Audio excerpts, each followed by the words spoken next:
This story sounds so unbelievable. I still sometimes wonder if it was real or just a very bad nightmare. It was early morning when I set off for Kansas City. I live in Chicago, which is a 510-mile drive. I don't mind the drive, I love driving. It was a sunny day. I put on some music, lit a cigarette, and set off towards the I-55. I switched to I-72 and continued driving till I reached Jacksonville. I stopped at a gas station, bought some coffee, and continued on my journey. Somewhere between Jacksonville and Brookfield, something very strange happened. Right in the middle of the road, there seemed to be a wall. I stopped the car and walked towards the wall, putting my hand against the bricks. As soon as I touched the bricks, they seemed to disappear, and in its place was an arch surrounded by what looked like clouds. I walked back to my car and drove through the arch. I have no idea why someone would put an arch in the middle of a road. I continued driving, but somehow the look and feel of my surroundings had changed. It wasn't as sunny anymore, and the road seemed dark, eerie, and endless. There was nothing on either side of the road, absolutely nothing. I drove for what seemed like an eternity and saw the first sign. It read, "Shadowed Peak, 60 miles." "What the hell?" I said out loud. "What is Shadowed Peak?" I was totally confused. I stopped on the shoulder of the road, took out my iPhone, and Googled Shadowed Peak. Google came up empty. I sighed, put the iPhone away, and continued driving. When I arrived at Shadowed Peak, I saw some houses to the left. They were built from wood and stacked on top of each other. About every third house had someone living in it. A sigh of relief slipped my mouth. At least I'm not crazy. This seems to be a legit place as people live here. I parked my car and got out. Since I wasn't sure if I should continue driving into town or if I should set up camp here until I can find someone to talk to, I decided to head over to a lone cabin that seemed unoccupied. I picked up my suitcases and headed to the cabin. The lights were on, and as I pushed the door with my foot, it made an eerie screech. The cabin was dusty, and the air had a musty smell to it. I put down my suitcases and decided to take a walk. At the beginning of the forest, there were 3 tents set up. Seems like some people prefer sleeping in the forest, I thought to myself. I carried on down the pathway deeper into the forest. I could feel someone or something watching me.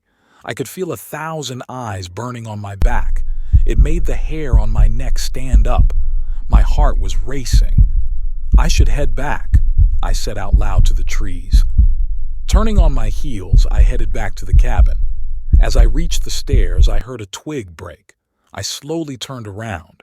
There were about 6 or 7 people standing there. "If I were you, I wouldn't sleep on my own," said the guy closest to the front. "How's that?" I asked. "You are now in the Dogmen colony. They hunt at night as well as day. They lead you into the forest and take over your soul. If you are unlucky enough to be bitten by one of them, you will turn into one of them," he explained. "My name is Jake," the leader said. "I'm Dustin," I replied. "Where are we?" Jake beckoned for me to follow him. They helped me collect my bags and walked me over to their triple-story complex. I was shown my pad, and then the rest of them introduced themselves. The house was clean, with clean running water from the lake. The cupboards were filled with food. Everything I needed was supplied. We sat down, and Jake continued explaining. He was the first one here. He had traveled from Mississippi, and suddenly, in front of him, was a tunnel he had never seen before. I was unsure when this tunnel was built. There was nothing in the news or no talk in town of a tunnel being built on this stretch of road, Jake said. I continued driving through the tunnel, and when I looked in my rearview mirror, there was no tunnel. I was in panic mode because I had no idea where I was. Nothing looked or felt the same.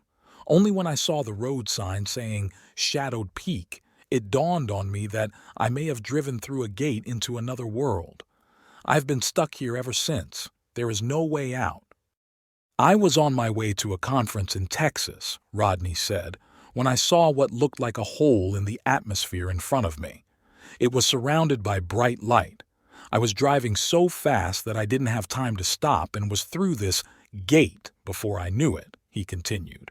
It seems we all find different types of gates at different places, but they all lead here to Shadowed Peak. Between all the men and women they told of Dogmen, Skinwalkers, Veilwalkers, shadow howlers, and different types of cryptids all living in the forest. They roam the streets of town at night looking for prey. One good thing is that they cannot come into your house unless they are let in by you. The Dogmen lead you into the woods because they feed off your flesh. Veilwalkers and shadow howlers lure you to the woods and feed off your soul. They hunt alone or in packs. It's never a good idea to walk alone. The nights in Shadowed Peak were filled with strange noises and eerie shadows. The first night passed without incident, and I began to doubt the stories of cryptids and the supposed dangers that lurked in the darkness.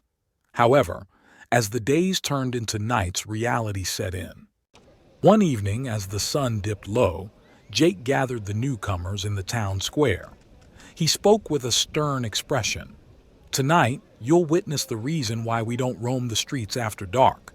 Stay indoors, lock your doors and windows, and don't open them for anything or anyone." Nervous anticipation hung in the air as everyone went to their respective houses. The first howls echoed through the forest, sending shivers down my spine. The group huddled in the triple-story complex, peering through the windows into the darkness. Soon, the distinct figures of Dogmen emerged from the depths of the woods. Veilwalkers and the rest followed behind. They moved with unnatural speed, their eyes gleaming in the darkness. Skinwalkers slinked between the trees, their forms shifting with an unsettling fluidity. The town was under siege, invaded by creatures that belonged to nightmares. As the night wore on, the people who lived in town fought to defend their homes. Howls and growls echoed through the narrow streets as the cryptids attempted to breach the safety of the houses. The townsfolk, armed with makeshift weapons, stood united against the onslaught. In the chaos, Veilwalkers emerged, their ghostly figures weaving through the shadows. Their haunting whispers filled the air, enticing those brave enough to venture out. There were a few people who were outdoors when the attack began. They disappeared into the woods, their fate unknown. The night was a relentless struggle for survival, and as dawn approached, the remaining residents took stock of the losses. We had lost 2 of our people from our complex. People in town had paid a higher price. Yet, the knowledge that this was their new reality settled in, and a sense of desperation lingered. Days turned into nights, turned into weeks, turned into months, and the cycle repeated. The group of survivors, including myself, grew closer bound by the shared ordeal.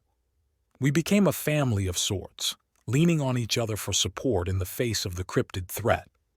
One fateful day, as we explored the outskirts of town in search of supplies, we stumbled upon a peculiar structure hidden deep within the forest. It was another arch, like the one I had encountered on the road to Shadowed Peak. Tentatively, we approached and passed through it. To our astonishment, we found ourselves back on the familiar roads of the normal world. The air was different, the sunlight warmer. The escape from the cryptid-infested town felt like a surreal dream. We had discovered an exit, a gateway back to the world we once knew. Relieved and grateful, we realized that not all gates led to Shadowed Peak. With newfound hope, we embraced the return to our normal lives, forever haunted by the memories of a town consumed by cryptids and shadows. In our world, I was missing for 4 years. I'm grateful the ordeal is over, but my nightmares continue.